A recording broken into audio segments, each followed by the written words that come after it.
One of the key defining aspects of Back 4 Blood is the deck building system, which has players forming a deck of 15 character defining and game-changing cards that they take with them into any given level. These cards can often mean the difference between life and death for your squad, so we thought it would be a good idea to get some tips from the team at Turtle Rock themselves when it comes to deck building in Back 4 Blood.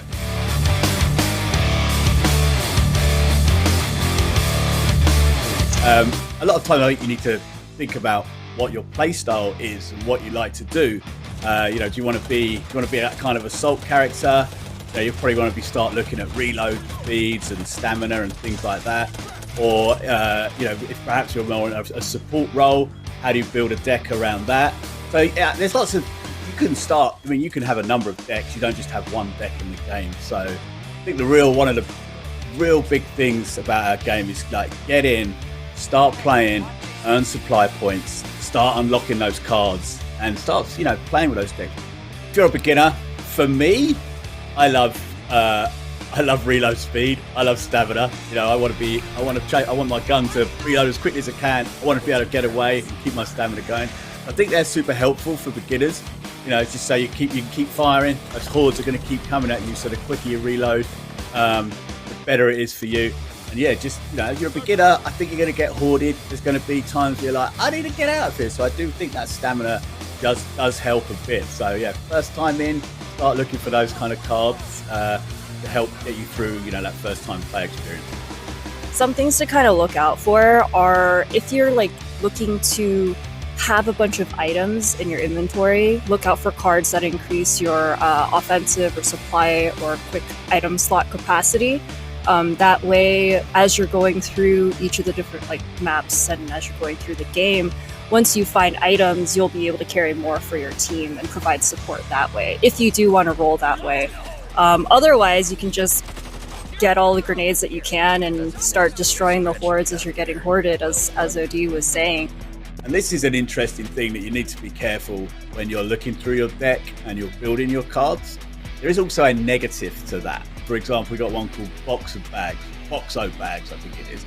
And it's going to give your whole team a support inventory capacity. It goes up by 1.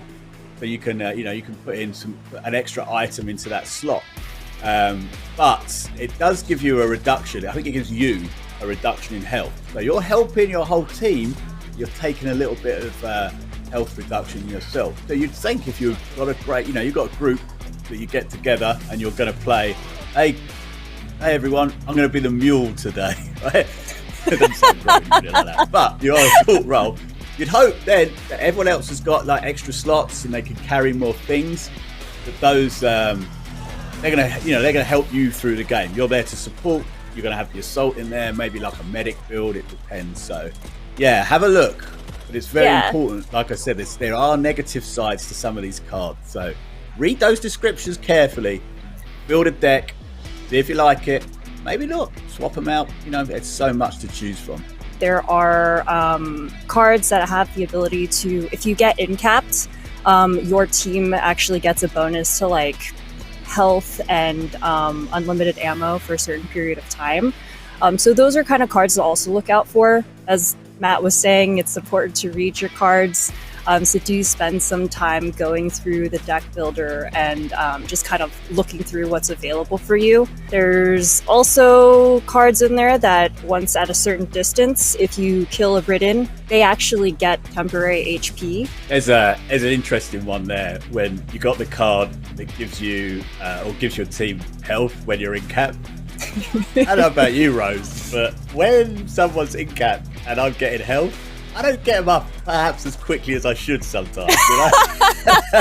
Well, I think that might just be give me that health. I'm like, well, yeah, okay, that might be me. I'm mean. There's a lot to work with and a lot to play around with. I definitely do have a lot of fun with a particular card that's basically it targets a mutation. You target a mutation, you get increased damage to them. So it's basically if you want to play the shot caller, I think we also call it a squad leader.